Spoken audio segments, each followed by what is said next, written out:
Muy buenos días. Hoy estamos parte del equipo, del grupo de docentes independientes de la universidad, abordando el tema de acceso a la educación superior. Les presento al máster Ángel Alvarado, docente de la Facultad de Humanidades y Artes, y al máster Óscar Espinal, también docente de esa facultad, especialista en estudios semióticos. He aprendido mucho con él, ¿verdad? En esas comisiones curriculares que me ha tocado acompañar. Bueno, voy a dejarlos en manos del compañero Ángel Alvarado. Vamos a abordar esta temática que definitivamente va a enriquecer las propuestas para abordar la problemática en el sistema de educación pública universitaria. Muy buenos días, muchas gracias Margarita, un gusto maestro compartir con usted en este foro.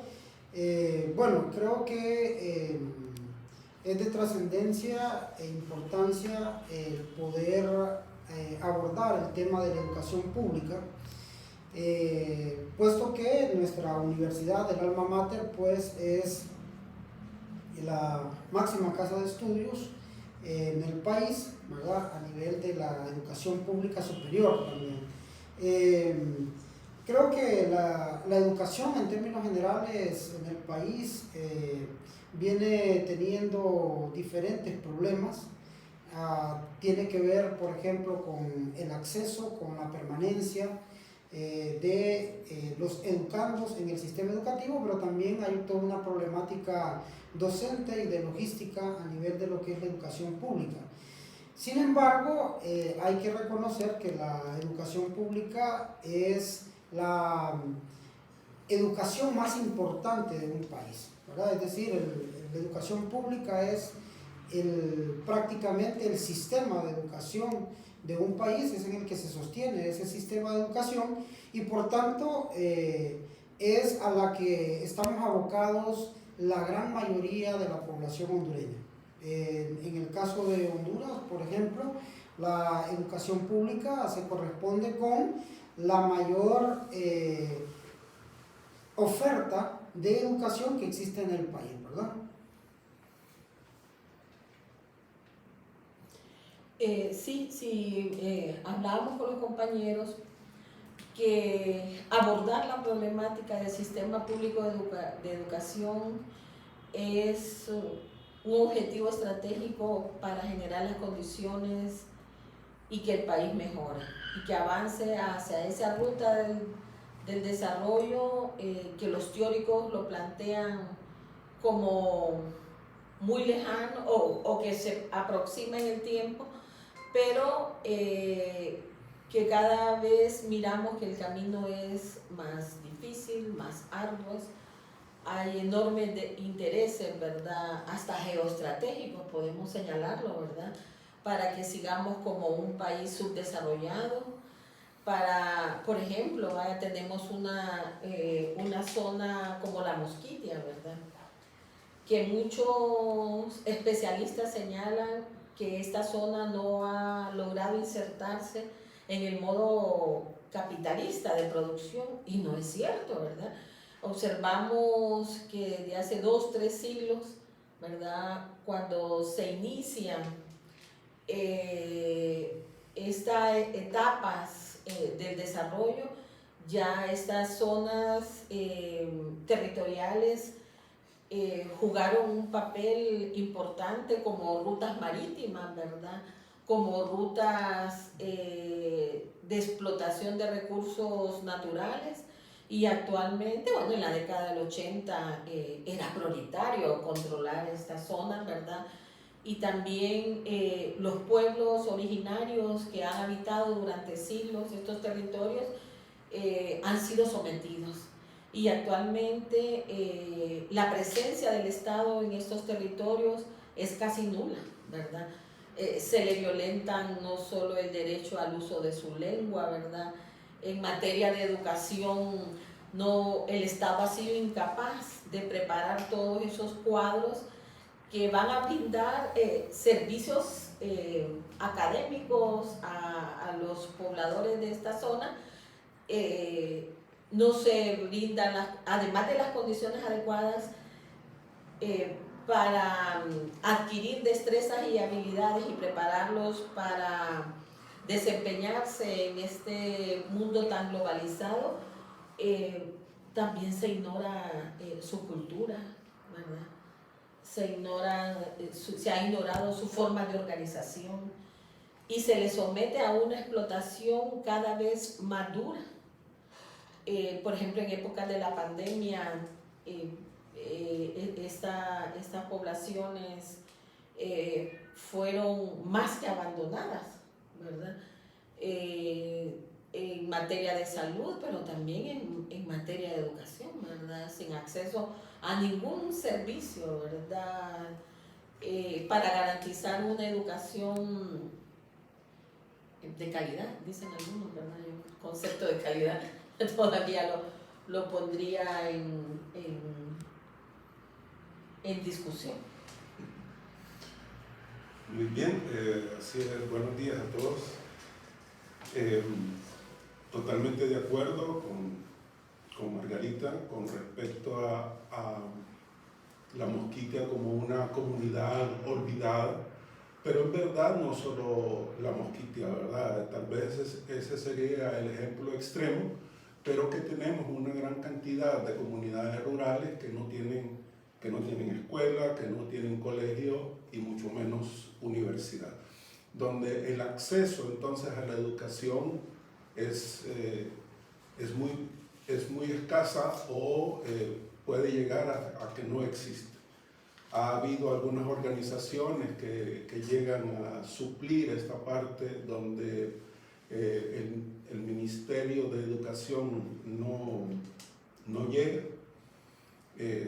Tal como apuntaba también el profesor Ángel, tenemos no solo las limitantes de no tener escuela, sino que tienen una limitante económica, donde el acceso a la educación se vuelve más limitada, ¿verdad? Así que vamos a tener una gran dificultad para el acceso a la educación, tanto a nivel económico como a nivel institucional, donde las instituciones encargadas como el Ministerio de Educación o la Universidad Autónoma no brindan esta cobertura a la educación, hablando de zonas, ¿verdad? Y como habló Margarita sobre las diferencias de lengua que hay en ciertas comunidades, ¿verdad? Nosotros en Honduras tenemos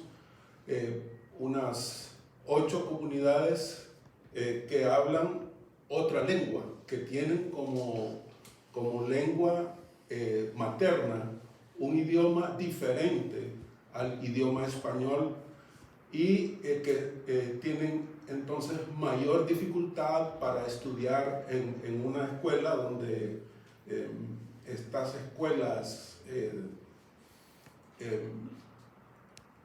estas escuelas que tengan que se enseñen las 2 lenguas y que se enseñe la cultura, pues no tenemos, ¿verdad? Esta sería bien complicado, dado que los gobiernos no brindan política para estas comunidades que hablan otra lengua. Bueno, y es que en realidad, si hablamos de políticas de Estado, tenemos precisamente un ayuno de ellas, ¿no? Es decir, el Estado hondureño, en efecto, los gobiernos han hecho a un lado el hecho de poder desarrollar, el poder generar procesos de verdaderas políticas públicas. En educación sucede lo mismo, ¿no? Por ejemplo, el Estado hondureño ha estado muy abocado a tratar de lograr una cobertura en educación, particularmente en lo que ahora se denomina educación básica, antes educación primaria. Sin embargo, nos encontramos en que todavía el Estado hondureño no ha podido en todo este tiempo llegar a una cobertura del 100%. Apenas andamos por un 92-93%, y esto se agravó incluso con el tema de la pandemia. ¿Qué significa un 7% de niños que deberían de estar en la escuela y que no están en la escuela? Significa aproximadamente unos 300.000 niños que no llegan a un centro educativo, ¿verdad? Claro, todo esto tiene que ver precisamente con el agravar las condiciones socioeconómicas del país, ¿verdad? Es decir, tiene un impacto en ello. Si a ello no logramos, digamos, satisfacer esas necesidades, esa demanda de educación, si vemos entonces hacia los subsiguientes niveles, incluido el nivel de educación superior, entonces la situación realmente también es dramática en términos de la educación del país, ¿verdad? Sí, y si agregamos a esta problemática, en donde hay escuelas, encontramos que estas escuelas son unidocentes, es decir, un profesor imparte las diferentes clases a todos los alumnos. Se ha agravado con estos centros básicos que son de primero a noveno grado, y el mismo profesor que antes daba de primero a sexto grado es el mismo profesor que imparte las clases de primero a noveno grado. Habrá algunas escuelas que son bidocentes, es decir, hay dos maestros que imparten las clases, y cuando estos alumnos egresados de estas escuelas unidocentes llegan a la educación superior, tienen un nivel bien bajo, y si entonces les aplican un examen de admisión, ¿verdad? Encontramos que está el fracaso, ¿verdad? Que van a ser reprobados en este examen, que tiene ciertas direcciones. Bueno, toda la problemática que hemos descrito hasta este momento y que abarca a todo el sistema de educación público y en algunos territorios también al sistema de educación privado, tiene que abordarse también desde el ámbito económico. ¿Existen los recursos suficientes como para capacitar al personal docente y poder, en el caso de las escuelas unidocentes, un maestro que tiene que desplazarse al área rural, ¿verdad?, en condiciones, con salarios sumamente bajos, ¿verdad?, sin garantizarse la seguridad física del mismo maestro, y no digamos de los educandos? ¿Qué tipo de capacitación o en qué momento va a recibir capacitación para atender todo esa enorme cantidad de responsabilidades y esos grupos numerosos de alumnos, y cuál va a ser el resultado, ¿verdad?, de ese proceso de enseñanza en donde nuestros alumnos llegan a veces sin desayunar, y es el maestro el que tiene que atender esas necesidades alimenticias. La Universidad Nacional solo tiene presencia con centros universitarios en 8 departamentos del país. En algunos tiene los famosos telecentros, ¿verdad?, y en otros los CRAE. Pero el análisis de impacto en esos territorios es casi ausente, ¿verdad? Tenemos una vicerrectoría académica que, si ha hecho esos análisis de impacto, no aparecen publicados en ningún lado. ¿Y cuáles son las posiciones o las acciones remediales que emiten nuestras autoridades universitarias para atender esas regiones? Uno ve, bueno, cuando se hace un congreso para evaluar los resultados o el impacto de la UNA Valle de Sula en una zona tan importante, ¿verdad?, del territorio nacional. ¿Cuál es el análisis de impacto de un centro universitario en la zona de Occidente? También, ¿verdad?, en donde vemos que la presencia de financiamiento para atender el sector productivo cada vez se reduce más, y no digamos para atender el sector de educación. Entonces, ¿qué propuestas debemos de elaborar desde el sistema de educación público? Me gustaría apuntar en el sentido de que hemos señalado realmente esta problemática, toda la problemática de la educación en el país, pero sin embargo también es importante dejar claro que la educación pública es la educación más importante de una nación. Es decir, la educación pública es la atención a las grandes mayorías de la población y por tanto tiene una importancia fundamental. En ese sentido, el punto y el planteamiento esencial es precisamente el señalar esta problemática, el buscar soluciones y el reconocer que la educación pública es fundamental y por tanto debemos de estar en un proceso de defensa permanente de la educación pública.